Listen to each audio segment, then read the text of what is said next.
नमस्कार। हमारे साथ आज ज़िले के कलेक्टर रविंद्र कुमार चौधरी जी जुड़ेंगे, जिस पे हम मुद्दे पे बात करेंगे जो कोरोना की वास्तविक स्थिति अभी वर्तमान में चल रही है। लॉकडाउन 1, लॉकडाउन 2, लॉकडाउन 3 में क्या कंडीशन थी और अनलॉक में जिस तरीके से यहाँ पर स्थिति बनी हुई है, इस पे ज़िले के द्वारा क्या गतिविधियाँ बनाई जा रही है और क्या निर्णय पूरा रहेगा। हमारे साथ में जुड़ेंगे कलेक्टर जी। सर बहुत बहुत स्वागत है सर आपका। शुक्रिया। सर लॉकडाउन 1, लॉकडाउन 2 और 3 में हमारे यहाँ सर हम लोग ग्रीन जोन पे थे और एकाएक सर हम लोग जो है कोरोना से सामने आने लगा केसेस। क्या ऐसा रीज़न रहा सर? देखिए, इसका जो सबसे बड़ा रीज़न है, हमारे ज़िले में जो मैक्सिमम लोग आए जो बाहर से आए, जैसे मुंबई से शुरुआत मुंबई से हुआ, जो कुर्ला से आए थे वहाँ से उन्होंने ये लेकर के आए थे। जो कोलुडी का पहला केस हुआ, कोलुडी में लगभग 12-13 केस हुए थे, जो कि फिर फाइनली पूरा कंटेन हो गया। और उसमें सबकी जो हिस्ट्री मुंबई से या फिर उनका जो फर्स्ट कांटेक्ट था वो उनके परिवार ही थे जिनके साथ वो रहे या आए, तो वो गांव में नहीं फैला था। इसी तरह से अब आप यदि देखेंगे तो कुछ मद्रास से आए, सर्वाधिक महाराष्ट्र से आए थे, जो दिल्ली से भी आए, सुल्तानपुर से रिसेंटली आए जो एक व्यक्ति आए, वहीं पर उन्होंने जांच कराया, कोरोना पॉजिटिव थे। फिर 8-9 लोगों के साथ आए जिनमें से 5 पॉजिटिव थे। तो जैसे वो हुए, एक जो बाहर रीवा ज़िले गए थे तो वहाँ से संपर्क करके आए, तो उसमें 7 लोग साथ में संक्रमित हुए। तो जितने भी फर्स्ट कांटेक्ट होते हैं उन जिनके संपर्क में आते हैं सबका हम सैंपल्स जो 5वें 6ठे दिन हम कराना सुनिश्चित करते हैं।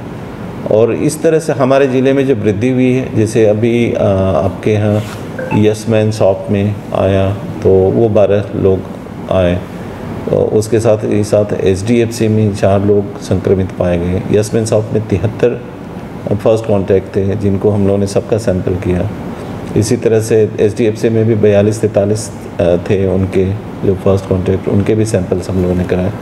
तो हम ये कोशिश तो हम लगातार करते हैं कि अगर कोई आए तो उसका रूट कॉज जो है, जहाँ जहाँ तक जो लोग मिले हैं उन तक हम पहुँचे, और वो अगर हम जान जाते हैं और उसका यदि पर्याप्त हमने उसके सैंपल करा लिए, उनका हमने केयर कर लिया, तो कोरोना कंटेन करना आसान होता है। चूँकि अब ये तो हमेशा पता होता नहीं कि ये कौन लेकर के आ रहा है। अच्छी बात ये है कि हमारे यहाँ जितने लोग आए थे शुरुआती चरणों में, ऐसे 25 केसेस हैं जो जिनमें 25 प्रकरण हैं जिनमें कि जो सीधे क्वारंटाइन सेंटर में आए, या बहुत कम लोग उनसे सीधा जुड़ पाए। मतलब जो कि यदि नॉर्मल दिनों में आप यदि कहें तो वो यदि अपने घर जाते, रुकते, फिर करते, तो ये सैकड़ों की संख्या में हमारे यहाँ संक्रमित मरीज की संख्या निकलती।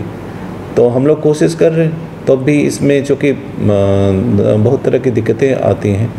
यदि शहर है, शहर में कई बार मास्क को लेकर के जो प्रोटोकॉल होना चाहिए वो अपेक्षित नहीं होता। कई बार सामाजिक दूरी जो है ये तो भूल जाते हैं। कई बार जो हैंड हाइजीन की बात है कि जितनी होनी चाहिए उसमें भी उतनी जागरूकता नहीं है।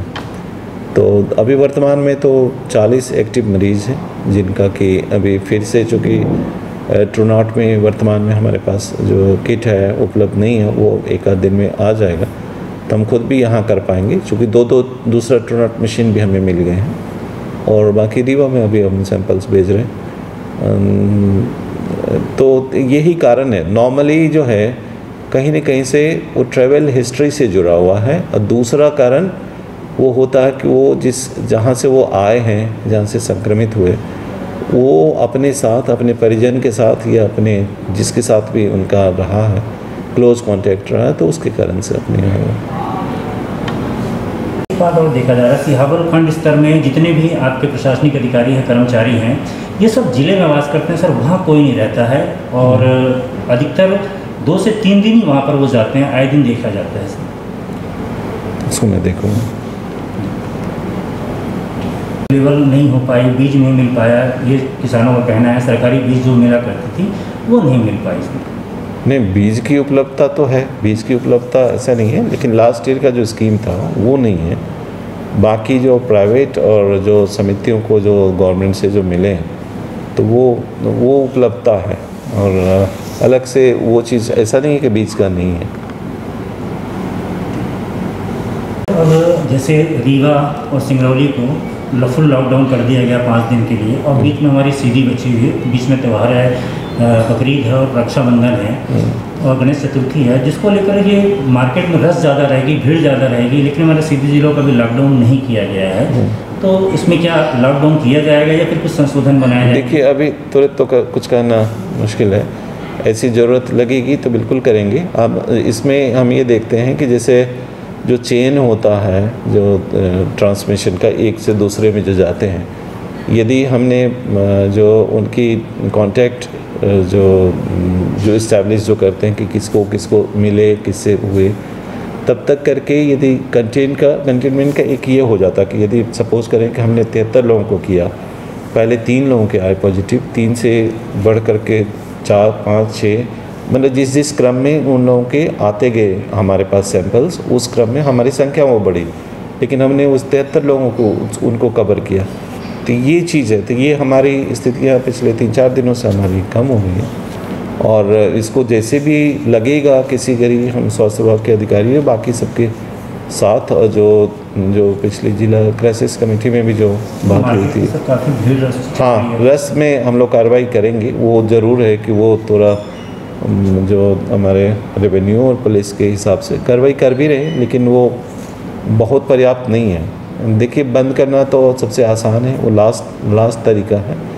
बंद करेंगे फिर मतलब वो अंतिम है कि आपको अब नहीं कोई चारा बच रहा है, बहुत ज़्यादा स्प्रेड हो रहा है, तो हम बिल्कुल बंद करेंगे। वो रास्ता है हमारे पास, लेकिन अभी में सर कोई मानेगा नहीं, वो बाहर निकलेंगे, मार्केटिंग करेंगे और शॉप करेंगे, परचेजिंग करेंगे, बांधने के लिए जाएंगे। इसको हम लोग विचार करेंगे।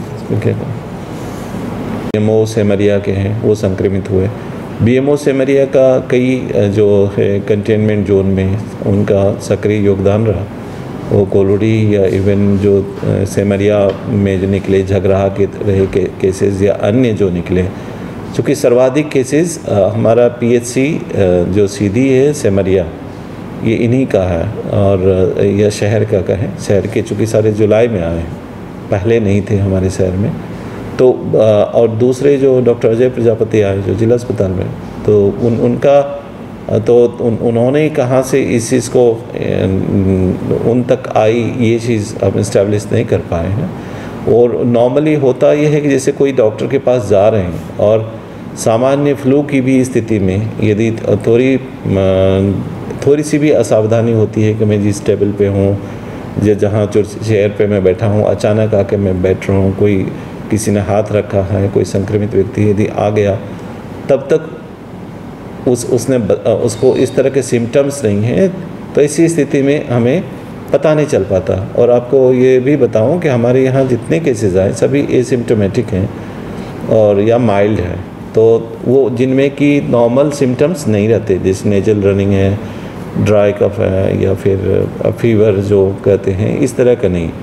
तो ये भी एक कारण रहता है कि जिससे सामने वाला यदि संक्रमित है और मैं इस चीज़ को नहीं समझ पा रहा हूँ, तो कहीं ना कहीं असावधानी रही है जिसके कारण से हुआ है, और इस चीज़ को हम लोग सुनिश्चित करेंगे। और ऐसा मतलब नहीं होना चाहिए, क्योंकि डॉक्टर्स ही होंगे तो फिर हमारे लिए दिक्कत की बात।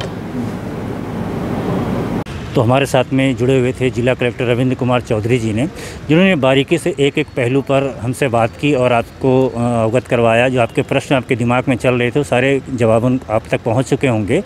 तो अभी हम चलेंगे और मार्केट की भी स्थिति आपको दिखाएंगे। जिला से मैं राजू गुप्ता, कैमरामैन राज बहौर के साथ। हरियाणा स्वीट्स त्योहार लेकर आए हैं आपके लिए आपकी पसंदीदा मिठाइयाँ, काजू रोल, मिल्क केक, कलाकंद, दादा बर्फी और भी बहुत कुछ। आप अपना ऑर्डर हमें फोन पर भी दे सकते हैं। हमारा पता है Haryana sweets, main market, Singrauli. Contact number 9424348889 6268376474।